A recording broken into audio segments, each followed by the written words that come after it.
Hi பட்டுச்சுட்டீஸ், கதை கேட்டு ரொம்ப நாள் ஆச்சா? இப்போ உங்களுக்கு ஒரு கதை சொல்லட்டுமா? அதாவது ஒரு குட்டி டைனோசர் இருந்துச்சான். அது தன்னோட குகைக்குள்ளே தனியாக வாழ்ந்துக்கிட்டு இருந்துச்சான். அப்போ அதுக்கு நமக்கு ஒருத்தருமே ஃப்ரெண்ட்ஸே இல்லையே, என்ன பண்ணுறது அப்படின்னு யோசிச்சுதான். யோசிக்கும்போது அதுக்கு ஒரு ஐடியா வந்துச்சான்.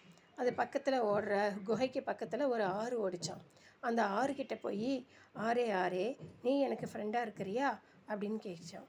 உடனே அந்த ஆறு சொல்லிச்சான், ஓ உனக்கு யாரும் ஃப்ரெண்ட்ஸ் இல்லையா அப்படின்னு கேட்டுச்சான். ஆமாம், நான் தனியாக இருக்கேன் அப்படின்னு சொல்லித்தான். சரி சரி, வருத்தப்படாத, எனக்கு ஃப்ரெண்ட்ஸ் நிறையா இருக்காங்க. அதை பாரு, அந்த சன்னு, அந்த இது லைட்டு, சன்லைட்டு, இது மூனு, பேர்ட்ஸு எல்லாமே எனக்கு ஃப்ரெண்ட்ஸ் தான். அது மட்டும் இல்லாமல் சம்டைம்ஸ் எனக்கு ஆற்றுல நிறைய என்னோடய தண்ணிக்குள்ளார நிறைய மீன்கள் என்னோட விளையாடும், அதுவும் என்னோடய ஃப்ரெண்ட்ஸ் தான் அப்படின்னு சொல்லித்தான். உடனே டைனோசர் ஒரு மாதிரி மூஞ்சியை சோகமாக வச்சுக்கிச்சான். உடனே ஆறு அதோட எண்ணத்தை புரிஞ்சுக்கிடுச்சான். சரி சரி, உனக்கு நான் ஒரு போட்டு நான் உனக்கு தரேன். அந்த போட்டில் ஏறி நீ போ. அந்த போட்டு உன்னை கொண்டு போய் ஃப்ரெண்ட்ஷிப் லேண்டுக்கு விடும். நிறைய ஃப்ரெண்ட்ஸ் அங்கே இருப்பாங்க. நீ அங்கே போய் புதுசாக ஃப்ரெண்ட்ஸ் பார்க்கலாம் அப்படின்னு சொல்லித்தான். ஓகே அப்படின்னு சொல்லிவிட்டு அதுவும் ஒரு போட்டை கண்டுபிடிச்சி கொடுத்துச்சான். அந்த போட்டில் அதுவும் ஏறிக்கிட்டு ஜாலியாக சந்தோஷமாக போயிட்டு இருந்துச்சான். கொஞ்சம் தூரம் போன உடனே ஒரு பெரிய லேண்டு வந்துச்சான். அந்த லேண்டில் அது இறங்கி பார்த்தா அங்கே ஃபஸ்ட்டு ஒரு கிராஸ் கோப்பர் பார்த்துச்சான். இதுக்கு முன்னாடி அப்படி ஒரு கிரியேச்சரை அது பார்த்ததே இல்லையாம்.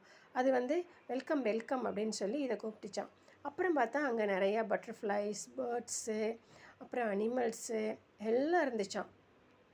எல்லாம் இதுக்கு கை கொடுத்துட்டு, hi, how are you, we are your friends அப்படின்னு சொல்லி ஹாப்பியாக இது கூட விளையாடிச்சான். அப்போ அதுக்கு ரொம்ப சந்தோஷமாக, ஓ இவ்வளோ நாளாக நம்ம குகைக்குள்ளேயே இருந்ததுனால நமக்கு வெளி உலகமே தெரியாமல் போச்சு.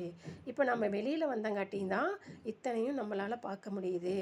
ஸோ நம்ம எப்போவுமே என்ன பண்ணணும், தனியாக இருக்கிறதா ஃபீல் பண்ணவே கூடாது. அதே மாதிரி நாம் ஒரே இடத்துல இருந்தோம்னா, என்ன சொல்கிறேன் அப்படின்னா, வெளி உலகத்தையும் பற்றி தெரிஞ்சுக்கணும், நம்ம வீட்டை பற்றியும் நம்ம தெரிஞ்சுக்கணும்.